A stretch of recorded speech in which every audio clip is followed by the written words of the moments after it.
Muy buenos días a todos. Bo día.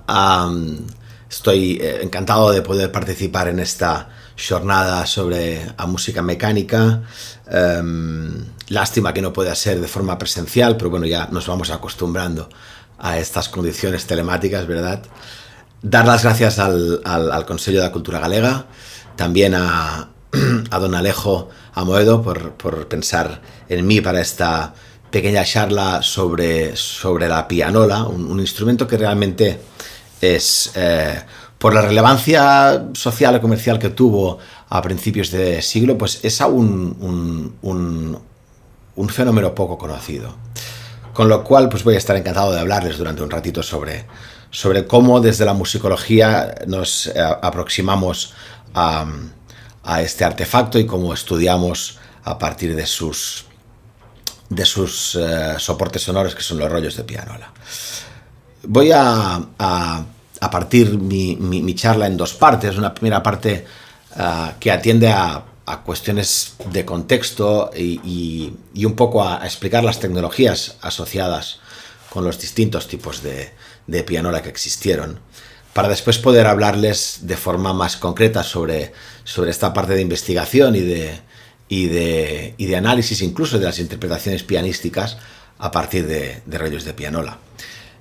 Yo no sé hasta qué punto ustedes conocen el instrumento, sin embargo, pues me gusta siempre curarme en salud y hacer una breve explicación de qué es una pianola.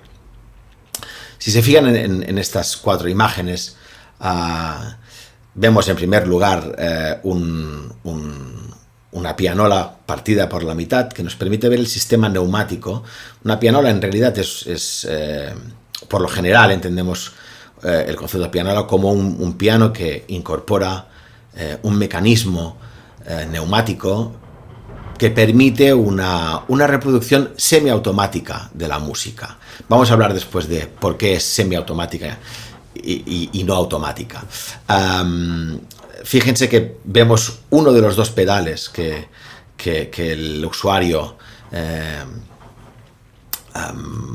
utiliza para inyectar aire al sistema. ¿Y qué pasa con este aire? Pues pasan muchas cosas, pero en esencia una de las cosas que hace este aire es poner en marcha el rollo de papel perforado, que como pueden ver en la imagen 2, se va deslizando a través de ese lector, esa flauta de pan que se decía en su momento, que contiene, en este caso, 88 agujeros que están conectados con las 88 teclas del piano. Antes habían de 65, eso se estandarizó a principios del siglo XX para trabajar con toda la extensión del instrumento. ¿Cómo funciona? Pues la verdad es que es un funcionamiento sencillo de entender. Cada vez que una perforación permite la entrada de aire en uno de estos agujeros, esta entrada de aire provoca un cambio de presión en el interior del instrumento y ese cambio de presión acciona el martillo de la tecla correspondiente. Antes he dicho que se trata de un instrumento de reproducción semiautomática y eso es importante. Si se fijan en la imagen 2, verán este círculo de color azul. No se ve muy bien, pero está marcando que ahí hay unos controles, unas varitas que permiten al pianolista escoger y trabajar con el tempo y la dinámica de aquella obra. Y evidentemente tempo y dinámica son dos de los parámetros más esenciales en la interpretación musical, con lo cual este artefacto permitía una interacción importante con la música, permitía sentir al usuario que estaba interviniendo de forma muy efectiva en el devenir de una obra musical. ¿Cómo lo hacía? Pues lo hacía atendiendo a esas indicaciones que ven en la imagen 4, que nos muestra pues un trocito de los 20-25 metros que podía llegar a tener un rollo, en lo que vemos las perforaciones centrales, que son las notas, con sus duraciones, etc. unas perforaciones laterales que activan y desactivan el pedal de sustain, por ejemplo, pero que también en este caso lo que vemos son acentos para dar más influjo de aire en determinadas notas y acentuar determinadas partes de la pieza. Pero también tenemos indicaciones como en una partitura o indicaciones gráficas. En este caso, esta línea de color rojo nos indica qué tempo debemos llevar, en este caso bastante constante. Con una de las varitas iríamos trabajando la velocidad de ejecución y la línea de puntos, la línea discontinua que ven a mano izquierda es la que guía las inflexiones de dinámica. Más fuerte hacia la derecha, más flojo hacia la izquierda. Entonces, bueno, como ven, es un artefacto que permitía una cierta interacción, o mucha interacción. Si bien la mayoría de usuarios utilizaban la pianola en una forma bastante de reproducción bastante automática, pero para eso existían otros instrumentos, y ahora veremos la gran diferencia entre lo que es una pianola, player piano en inglés, y el piano reproductor, que sí que era un aparato que reproducía grabaciones de pianistas. Fíjense que en la imagen 1 y 3 vemos lo que es un player piano. Bueno, en realidad la imagen 1 nos muestra un piano player, un pianista. El artefacto primero se llamó pianista, son unos push-up, era su nombre técnico, porque eran aparatos que se adosaban al teclado y tocaban, es decir, tenían las 88 varitas forradas para no dañar el teclado, y a medida que el usuario iba trabajando, pues el rollo hacía que estas varitas se movieran y hacían de pianista, ¿no? Un falso pianista o un pianista mecánico. Cuando esto, muy a principios del siglo XX, empieza a ser muy popular, ese mecanismo entra dentro de los pianos verticales, sería la imagen que han visto anteriormente, y entonces hablamos no del piano player, sino del player piano. Es el aparato que ven en la imagen número 3, es el más común. Entonces lo que llamamos pianola normalmente es este piano vertical con esta maquinaria interior. Sin embargo, y me estoy saltando expresamente la imagen 2, sin embargo tenemos en la imagen 4 otra tipología de instrumento, que es el piano reproductor. ¿Qué hace el piano reproductor? Pues reproduce grabaciones de pianistas, grabaciones que luego contaré cómo se generaban. Pero esos rollos no solo contienen notas y indicaciones, no contienen indicaciones interpretativas, porque todo puede ser ejecutado de forma automática, porque en la grabación de estos rollos se codifican no solo las notas, el tempo, sino todas las cuestiones expresivas, todos los acentos, las dinámicas, los pedales, etc. Como ven, en comparación a la imagen anterior, este rollo, la imagen número 5, contiene muchísima más información adicional en los laterales. Estos rollos, que en su mayoría se denominan rollos de artista, son estrictas grabaciones. Es cierto que algunas de estas grabaciones presentan muchas dudas. ¿Por qué hay postedición? Porque no terminamos de saber aún cómo codificaba cada empresa estas cuestiones, porque habían como 15 empresas que grababan rollos de pianola, y cada una de ellas iba mejorando sus patentes de grabación, con lo cual es realmente difícil. Hay poca información. Algunas de esas empresas no conservaron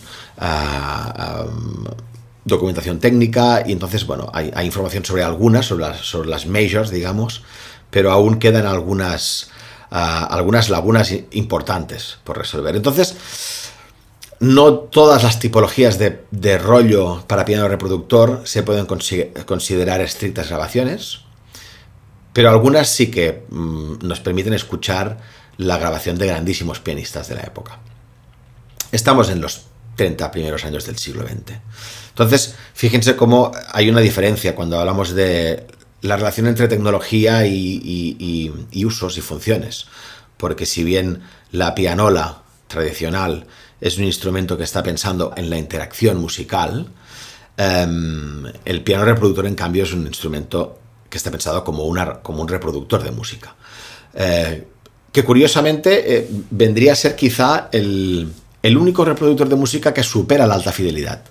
Después, con la grabación, se pondrá de moda este concepto de High Fidelity, HiFi, que quiere decir que aquel aparato o aquella grabación es muy fidel a la realidad. La pianola, sin embargo, el piano reproductor, está por encima de la alta fidelidad, porque reproduce un piano, un instrumento real.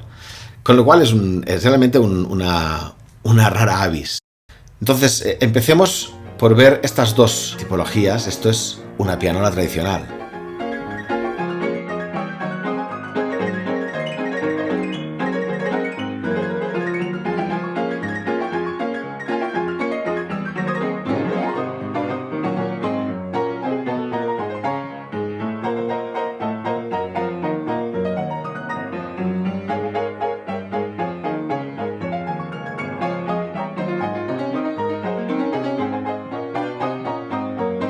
Y como pueden ver, el intérprete no está haciendo nada, solo está pedaleando, está poniendo el rollo en marcha. Pero apenas trabaja con las dinámicas y el tempo. Tampoco ese tipo de obra pide una ejecución y un control de tempo y dinámica. Sin embargo, la segunda opción, la que veremos a continuación, con el Vals Minuto de Chopin, sí que pide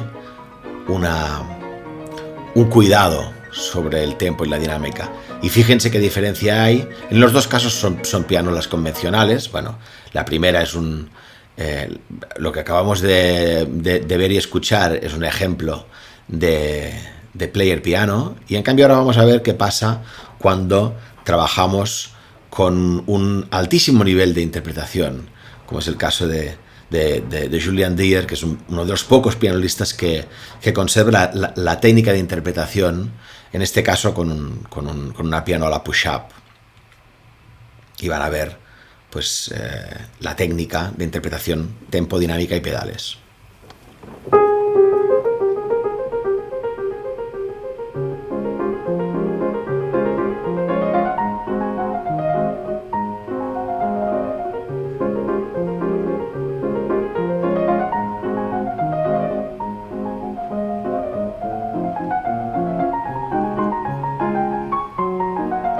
Esas pequeñas inflexiones de tempo y la constante gestión de las dinámicas hacen pues, que realmente estemos ante una obra que pasa de ser algo mecánico a ser algo con cierta gracia interpretativa. Evidentemente, el intérprete es un especialista en operar este tipo de instrumentos. Pero me gusta este vídeo porque suele despertar el interés de aquellos que pensaban que la pianola era simplemente un piano que ejecutaba de forma mecánica la música. No, hay mucho más que eso. Manuel Blancafort, por ejemplo, dejó escrito en sus memorias que en su momento, a principios del siglo XX, cuando entrabas en un café o en un hotel y había una pianola, pero no podías ver si era un piano o era una pianola, decía, si el pianolista era bueno, era imposible discernir si aquello era un piano o una pianola. En boca de un compositor conocido y célebre como Manuel Blancafort, con lo cual, bueno, debemos atender a esa realidad de instrumento que no solo es un instrumento de reproducción automática.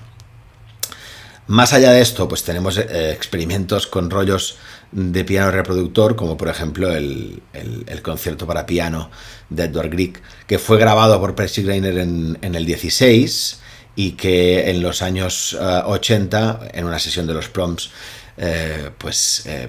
se animaron a tocar sincronizando la pianola con la orquesta. Es curioso. La reacción del público también es curiosa cuando al inicio el rollo empieza a ejecutar la partitura de forma automática.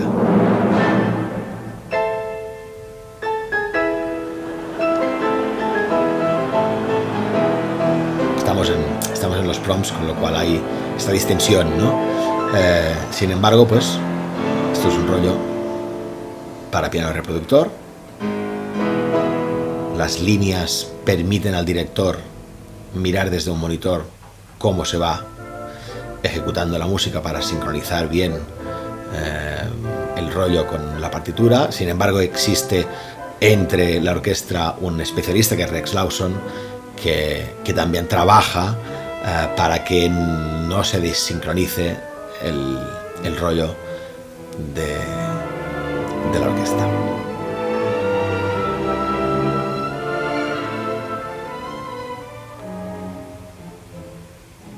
Recientemente se acaba de suspender el mismo concierto en Londres. Estaba programado bajo la dirección de Simon Rattle, creo, y se acaba de suspender. Quiero decir que se van animando las grandes salas a programar ese tipo de experimentos.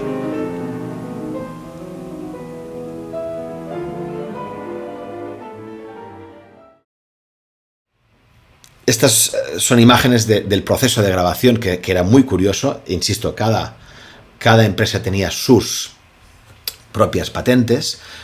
Por lo general se utilizaban contactos de mercurio sólido bajo las teclas, y lo que hacía el mercurio era, cuando el pianista presionaba la nota, al entrar en contacto con la placa de mercurio, eso abría un circuito eléctrico al otro lado del sistema, donde había un rollo de papel rodando a tiempo constante. Eso es importantísimo, porque si el tiempo no era perfectamente constante, el tempo no se registraba bien. Y después había un sistema similar a lo que sería un sismógrafo, que calculaba el tiempo que transcurría entre el inicio de movimiento del martillo y el momento en que el martillo tocaba la cuerda. El tiempo transcurrido entre que el martillo empezaba a moverse y tocaba la cuerda es proporcional a la intensidad. A más velocidad, más intensidad. Con lo cual, con esto, a partir de unos cálculos complicadísimos, no complicados, pero muy largos, pues se conseguían unos códigos de dinámica que se insertaban en los laterales del rollo para obtener toda la interpretación de los pianistas. Y realmente el resultado era muy bueno. Empecemos entonces a hablar un poquito de qué estamos haciendo en los últimos 10 años, porque esto, aunque parezca increíble, a nivel internacional no ha despertado hasta hace 10 años. Sí, desde la perspectiva de iniciativas particulares. Siempre ha habido particulares en Estados Unidos, en Australia y en Inglaterra que se han interesado por la preservación y estudio de esos rollos, pero a nivel institucional y a nivel universitario, pues apenas hará unos 15 años que estamos trabajando. Y yo recuerdo que cuando empecé a trabajar, pues acerca del 2008, 2009, en torno a este tema, lo primero que pensé es que fuera encontraría mucha información, y no fue así. Es decir, extrañamente, ahora somos 5 departamentos universitarios en todo el mundo que estamos trabajando. ¿Qué hacemos? Pues digitalizar, trabajar con instituciones públicas y privadas que disponen de grandes colecciones, hacer un poco de pedagogía para que la gente entienda pues que es diferente un rollo grabado de un rollo metronómico, de un rollo para pianola. Y pues estamos trabajando desde dos vertientes: desde la más cuantitativa, con todo el flujo, con todo ese big data que nos permite que nos permiten los proyectos de digitalización, para hablar de consumo, de recepción, etc. Y después estudios más cualitativos, entrando en cuestiones más interpretativas, ¿verdad? Nuestro sistema es un sistema sencillo de entender, es un sistema que permite el rollo desplazarse sobre un espacio iluminado con luz, un backlight por debajo, y simplemente pues tenemos una cámara que va capturando segmentos de esta imagen y que los traslada a un plano que el software puede interpretar como archivos MIDI. Con lo cual lo que hacemos es convertir la imagen del rollo, la convertimos en MIDI. ¿Por qué en MIDI? Porque fíjense, si grabáramos simplemente la interpretación, la reproducción de una pianola, estaríamos preservando solo un resultado de los infinitos resultados interpretativos que nos depara un rollo de pianola.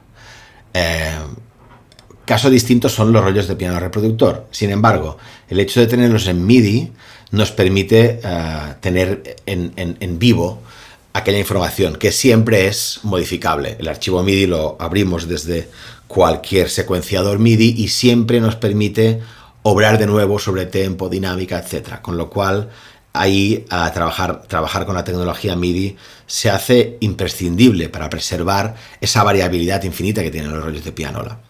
Si se quema una colección y solo tienes una grabación, no tienes preservada la información, porque no tienes esa variabilidad.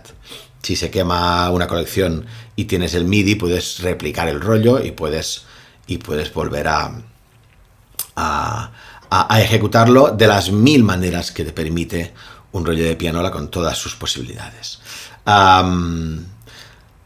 Bueno, después evidentemente pues podemos trabajar desde el MIDI para generar archivos de audio utilizando muestras de pianos reales, etc. Esta parte podríamos hablar un rato sobre cuestiones de preservación digital. Sin embargo, entiendo que tampoco es el motivo principal de mi charla. Sí decirles que ya existen pues casi 4.000 registros en la Biblioteca Nacional de España que son consultables. Poco a poco se van animando otras instituciones.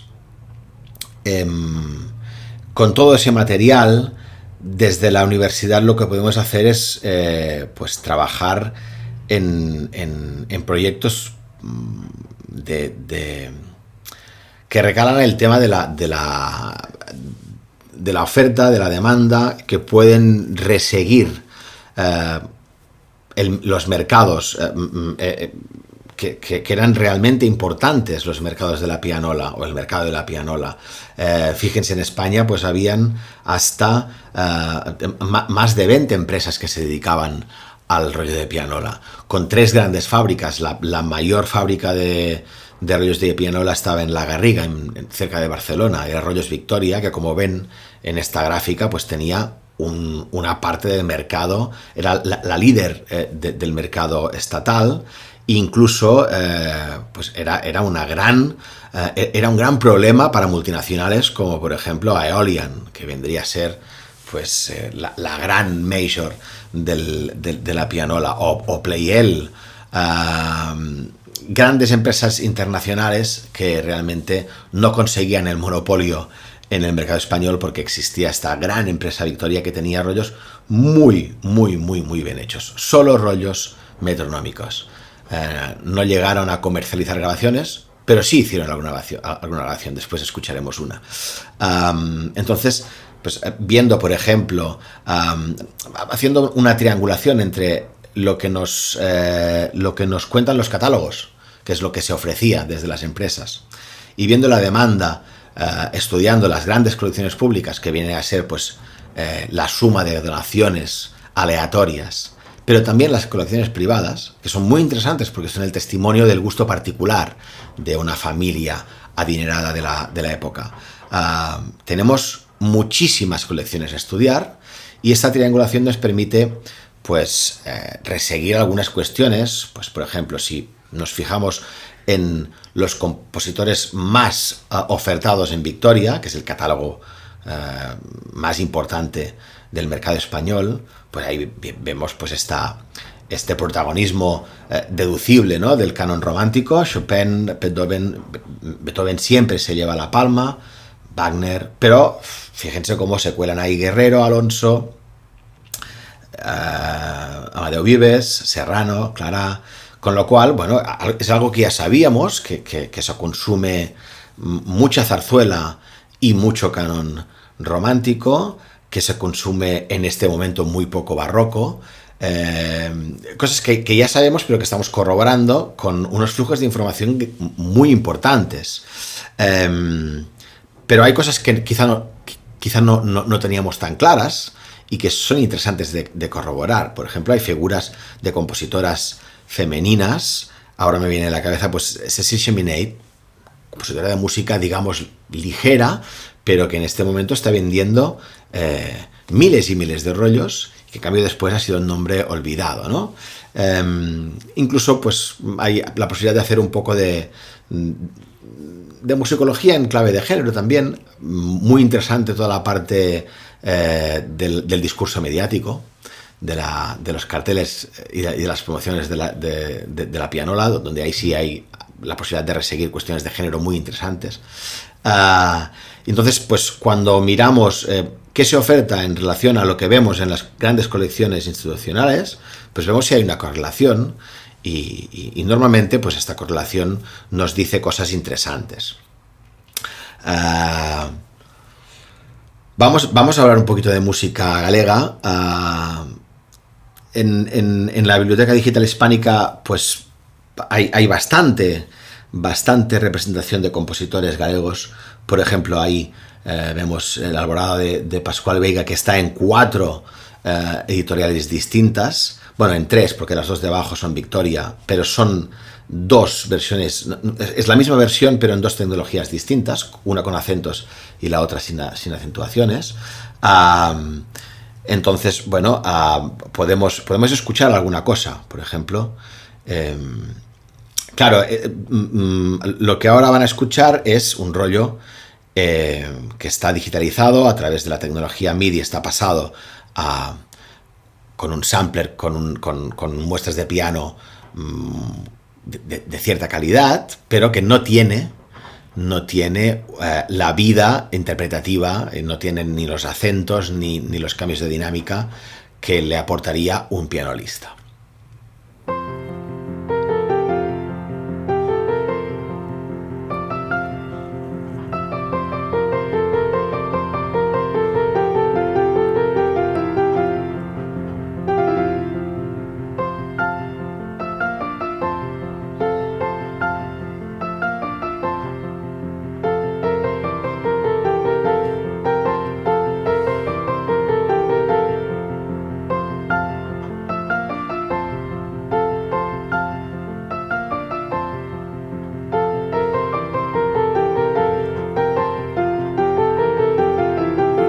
Bien, más música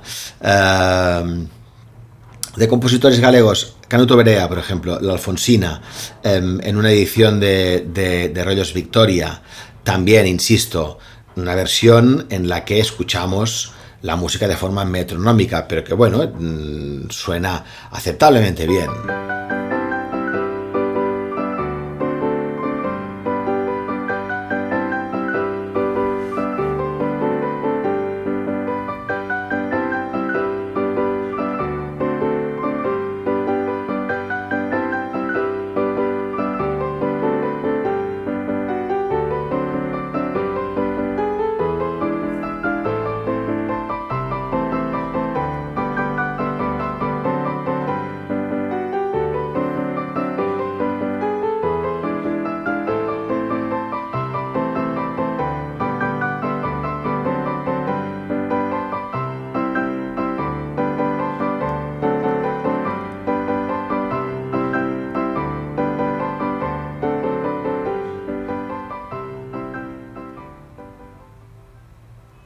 Mención especial ese rollo que vende de Valdomir, Meus Amores, que está en un catálogo de Aeolian, que es esa multinacional, la más poderosa del mercado internacional y que tenía su sucursal en España, en la que pues entraban solo algunos compositores españoles.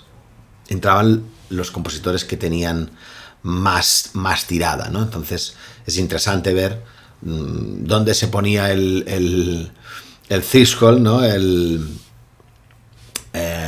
corte, y los que entraban en estas selecciones quiere decir que tenían una relevancia importante.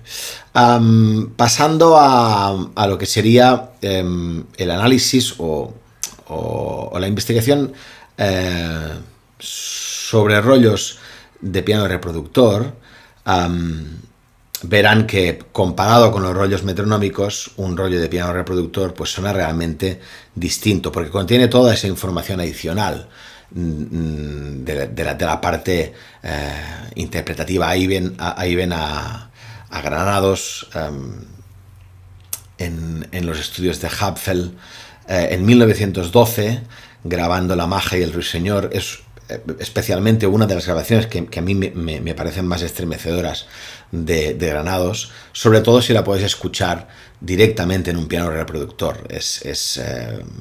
Las sensaciones que tienes a Granados tocando ahí delante de ti.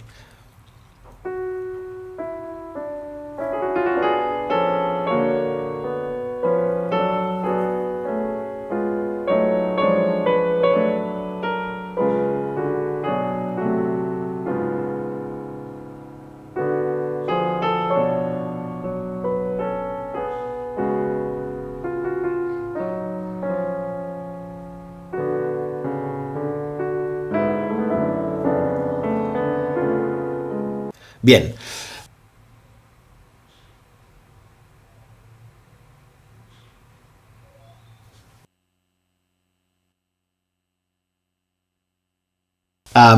¿Qué podemos hacer con esos rollos? Pues podemos analizar muchísimas cosas que quedan bajo la subjetividad del analista cuando solo tenemos grabaciones convencionales o solo tenemos la partitura. No les voy a decir nada nuevo si apunto que una partitura poco nos dice sobre una interpretación. Una partitura nos dice algunas cosas en términos de estructura, de concepción artística y a nivel de composición, pero nunca a nivel de interpretación. Entonces tenemos las grabaciones, pero las grabaciones son difíciles de analizar, y inevitablemente a partir de las grabaciones pues solo podemos hablar de forma subjetiva. Un rollo de pianola, cuando lo trasladamos a MIDI o simplemente cuando miramos el papel perforado, nos dice la verdad sobre, por ejemplo, pues la alineación exacta de las notas, los desplazamientos que hay entre una nota y la otra, la lógica temporal, sobre cuestiones interpretativas que, insisto, no se pueden analizar de forma objetiva solo con una grabación. Entonces esta posibilidad de este ejercicio multimodal de la imagen con las proporciones reales de la música al lado de la partitura y al lado del sonograma de la grabación nos da muchísima información, nos permite hacer comparativas mucho más acuradas que en una grabación para ver pues cuestiones como, por ejemplo, cómo algunos intérpretes trabajan con una sincronización brutal en las posiciones acordales y en cambio otros pues desplazan. ¿Cómo desplazan? Porque esto hasta cierto punto sí sería es fácil de escuchar, pero no es tan fácil de modelizar y poder analizar a fondo qué estrategia utiliza cada pianista en esos offset de tiempos, en esas en ese juego, en esa negociación con la estructura de la partitura, con el tempo, etc. Hace algunos años encontramos, por ejemplo, la única grabación que se hizo en Victoria que fue en La Garriga a cargo de Frédéric Monpeau, que era gran amigo de los Blancafort. Blancafort eran los amos de Victoria. El padre de Manuel Blancafort era el fundador de Victoria. Y Blancafort trabajó, y de hecho su conocimiento sobre orquestación viene no del conservatorio, sino de la transcripción de rollos de pianola. Eso es interesante, es curioso. y como sabrán, pues la gran amistad entre Blancafort y Montpou hizo que Montpou pasara mucho tiempo en la fábrica, estudiar a fondo los rollos de pianola, y esto no se sabía hasta hace relativamente poco, pues llegó a grabar sus 2 primeros preludios el año 1929. Eso es pues casi medio siglo antes de su única grabación de los preludios para ensayo, que es de 1974. Entonces la comparativa entre el rollo grabado en el 29 y la grabación para ensayo de los años 70 pues es muy interesante. Pero aún más interesante es ver cómo dista la interpretación de Montpou de las interpretaciones actuales. Y insisto, más allá de lo que podemos deducir de forma cómoda con nuestros oídos, el rollo de piano nos permite hacer un poco de análisis quirúrgico de lo que está pasando en cada interpretación. Cosas pues simples, como en el preludio número 2, la gran diferencia que hay de duración entre la versión del 29 y la del 74, que sin embargo cuando escuchas las 2 versiones pues parece que esté trabajando con una estrategia interpretativa muy similar. No parece que existan cambios sustanciales, y simplemente lo que está haciendo Montpou es trabajar con unas respiraciones en unos puntos concretos que después en el 74 aborda de otra forma, ¿no? La forma en que deja respirar ciertos puntos en ciertas frases, y que va acumulando un offset de tiempo que al final pues resulta que una de las grabaciones es mucho más larga, sin embargo el fraseo es exactamente el mismo.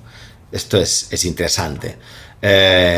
Bueno, estas serían las dos, la comparación entre las 2 grabaciones, la del 74 mucho más larga, pero utilizando un criterio interpretativo prácticamente igual. Lo que difiere entre las 2 es estas partes en las que Montpou decide respirar un pelín más. Por ejemplo, si escuchamos las últimas 4 o 5 grabaciones del preludio 1, de Jordi Massó, de Anita Pontremoli, de Martin Jones y de Esther Pineda, pues vais a ver que todas suenan distintas, evidentemente, porque cada pianista le imprime su estilo, pero coinciden, por ejemplo, en un elemento que es la práctica sincronía entre sus manos. Y eso va a ser muy distinto en la grabación antigua de Montpou.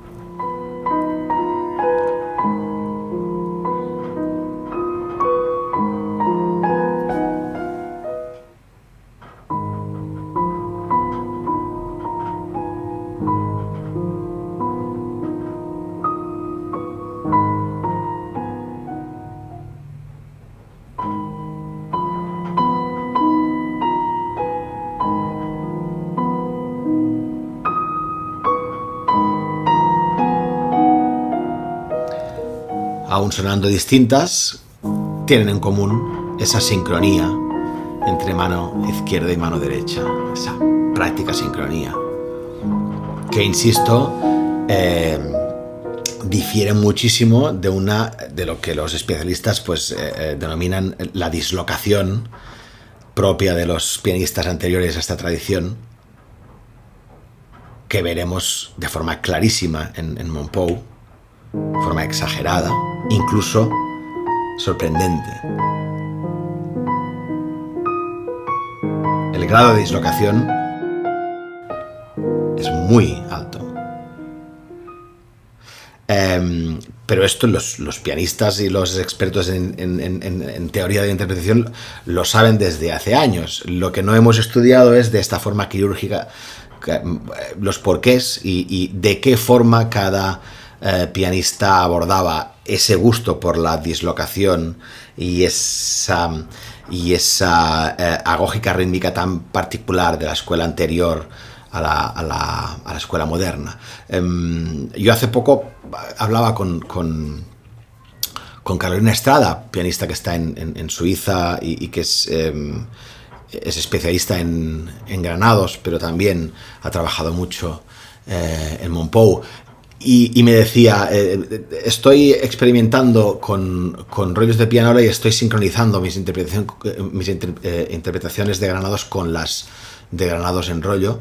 Y al tocar encima me doy cuenta de cosas que nunca habría imaginado y que me están resultando muy útiles para el próximo disco que está preparando. Es interesante porque realmente vemos que bueno, están surgiendo nuevas ideas que pueden ser interesantes. Insisto, el kit de la cuestión está en ir más allá de las herramientas que hasta ahora hemos utilizado para hacer estas cuestiones. Tengo unos pocos minutos para hacer unas reflexiones finales. En primer lugar, pues recordar que la pianola es un fenómeno, digo extrañamente olvidado, porque es que no he presentado estadísticas, pero son sorprendentes. Se vendieron muchas más pianolas en la década de los 20 que las que se han vendido, que los pianos que se han vendido en cualquier otra época del siglo XX. El volumen de ventas de rollos de pianola era, bueno, hoy en día cualquier multinacional del disco daría lo que fuera para vender tantos rollos como en los años 20 o en los años 10. Eso quiere decir que, si bien la pianola era un artefacto al alcance de la mano de familias adineradas, también estaba en todos los cafés, estaba en los centros sociales, estaba en los hoteles, y la gente incluso iba a alquilar rollos de pianola para ir al centro social, al café, y poder disfrutar de aquella música en un cambio de paradigma sin precedentes, ¿no? El hecho de poder escuchar tantas veces como quieras una obra que te gusta.